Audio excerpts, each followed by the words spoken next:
Assalamualaikum. In this video, we are going to discuss the leasing chapter beginning steps. First of all, we should have to identify or understand that in the leasing questions, what schedules, what tables we have to meet or make. Okay.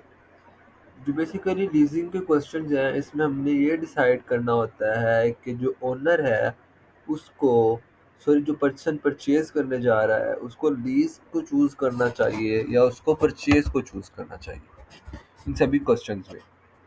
अब देखें, basically उसने उस payment को करना है in future.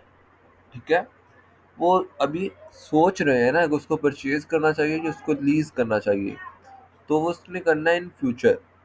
हमने उसके साथ अभी उसको बताना है, तो उसके लिए हमें प्रेजेंट वैल्यू उन कैश फ्लोज की मालूम करना पड़ेगी। ठीक है, प्रेजेंट वैल्यू उन कैश फ्लोज की मालूम करना पड़ेगी। ओके हो गया। तो इसके लिए अभी हमारे पास कैश फ्लोज जो होंगे उनकी प्रेजेंट वैल्यू मालूम करेंगे हम लीज के अंदर भी, और हम उनकी परचेज के अंदर भी मालूम करेंगे। तो जो जिसकी वैल्यू कम होगी हम उसको प्रेफर करेंगे। फॉर एग्जांपल आपके सामने इस क्वेश्चन में प्रेजेंट वैल्यू लीज के तहत आई है कितनी, 514140, और परचेज में कितनी आई है 589964, यानी इसको किस में कम पे करना पड़ेगा, लीज में। तो हम किसको प्रेफर करेंगे, लीज को। अब ये एक चीज हो गई। दूसरी चीज हमें ये समझनी है कि इन क्वेश्चंस में लोन अमॉर्टाइजेशन शेड्यूल बनता है और वो किस सूरत में बनता है। बेसिकली लोन अमॉर्टाइजेशन शेड्यूल बनाया जाता है इंटरेस्ट को ढूंढने के लिए, इंटरेस्ट को निकालने के लिए। अगर तो आपको क्वेश्चन में वो डायरेक्टली बता दे कि ये फर्स्ट इंस्टॉलमेंट पे इतना इंटरेस्ट होगा, सेकंड पे इतना होगा, थर्ड पे इतना होगा, तो ठीक है। अगर वो ऐसा नहीं बताता तो बेसिकली हमें क्या बनाना पड़ेगा, लोन अमॉर्टाइजेशन शेड्यूल बनाना पड़ेगा। Second thing. थर्ड थिंग, अब इंटरेस्ट हम किस पे कैलकुलेट करते होते हैं, बेसिकली इंटरेस्ट हम कैलकुलेट करते हैं आउटस्टैंडिंग प्रिंसिपल, यानी कि आउटस्टैंडिंग जो हमने बैलेंस देना होता है। फॉर एग्जांपल आपने मेरे से 5 लाख रुपए लिया। अब आप मुझे हर साल इंस्टॉलमेंट देंगे, साथ इंटरेस्ट देना है आपको।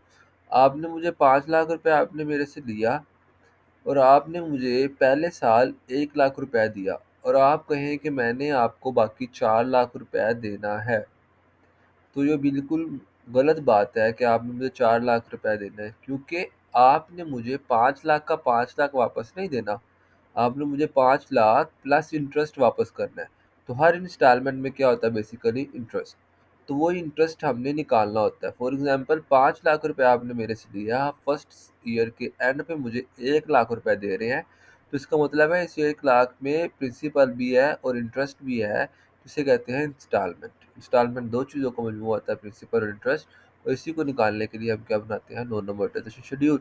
अगर तो वो हमें ये बता दें, अगर मैं आपको कह दूं कि 5 लाख रुपए आप लिया, आप फर्स्ट इंस्टॉलमेंट में मुझे लाख रुपए दे रहे हैं, और मैं आपको ये कह दूं कि आप में 1 लाख में से जो 60,000 है ना वो प्रिंसिपल है, इसका मतलब है बाकी क्या होगा, इंटरेस्ट। अब इंटरेस्ट को निकालें आप।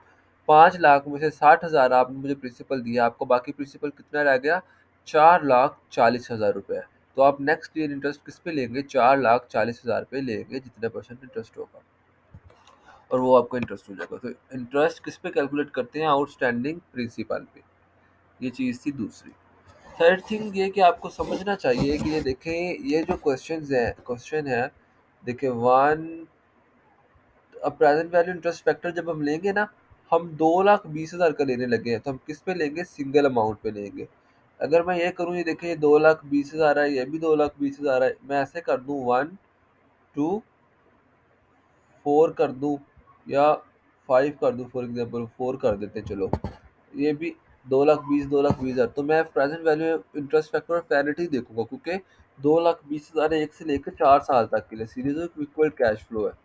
ठीक है, तो ये चीज़ें थी हमें समझने वाली इन क्वेश्चन को स्टार्ट करने से पहले। और यही क्या है कि अगर आप एनुटी फॉर्म में लेते हैं तो टेबल कौन सा देखेंगे, एनुटी में। और अगर आप सिंगल अमाउंट पे, जैसे इन क्वेश्चन में, तो वो आप सिंगल पे देखेंगे। ठीक हो गया।